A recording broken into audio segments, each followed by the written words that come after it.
And now on some of the dysfunction we've been watching unfold on Capitol Hill. There are some very senior, high-level House Republicans that are not coming back to Congress after this term, including Mike Green. He's the chair of the Homeland Security Committee, and Cathy McMorris Rodgers. She's the chair of Energy and Commerce.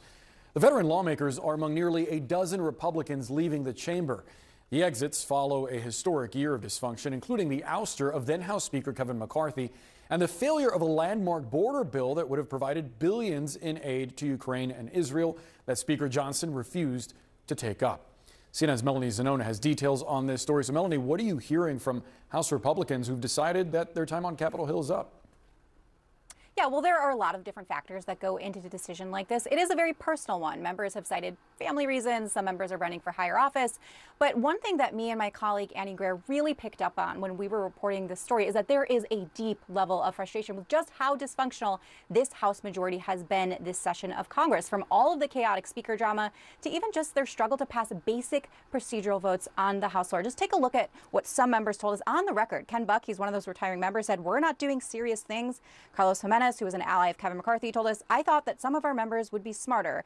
And Steve Womack, a veteran lawmaker, said, "We are fractured." And it's not just the number of Republicans who are retiring. It is really the caliber of the members who are retiring. There are 5 committee chairs alone who are deciding to call it quits. And that includes Cathy McMorris Rodgers. She is the chairwoman of the Energy and Commerce Committee, and she's not even term limited in that post. It's a very powerful position that many members spend their whole careers working to achieve.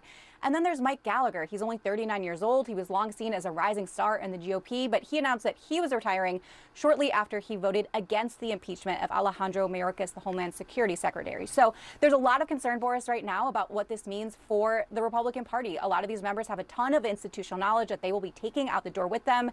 And there's also concern for that governing wing. And when you have those members leaving, in their place, you have more hardline members like Bob Good. So just a lot of frustration, a lot of concerns about what this means for the GOP right now, Boris. Yeah, and yet some of those hardline members that you mentioned are actually thrilled about this. They wanted to see new blood in Congress. We'll see how it all turns out in the long term, though. Melanie Zanona on Capitol Hill, thank you so much. We want to bring in senior data reporter Harry Enton for a closer look at this. Harry, walk us through exactly how many people on Capitol Hill are headed to the exits.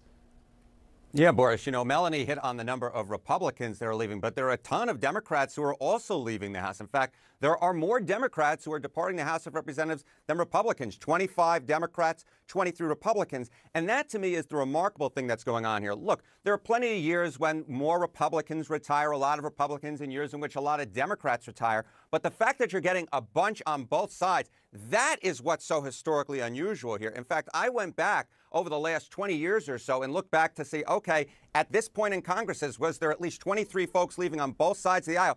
Boris, this is the first time it has happened this early since at least 2006. So something is clearly going awry for both sides of the aisle, where a bunch of Democrats and a bunch of Republicans are saying, you know what, forget about it. We don't want to be members of the House anymore. Well, obviously, for each individual member, there might be different circumstances kind of edging them out the door. But I'm wondering, generally, is there an overarching theme as to why they're leaving?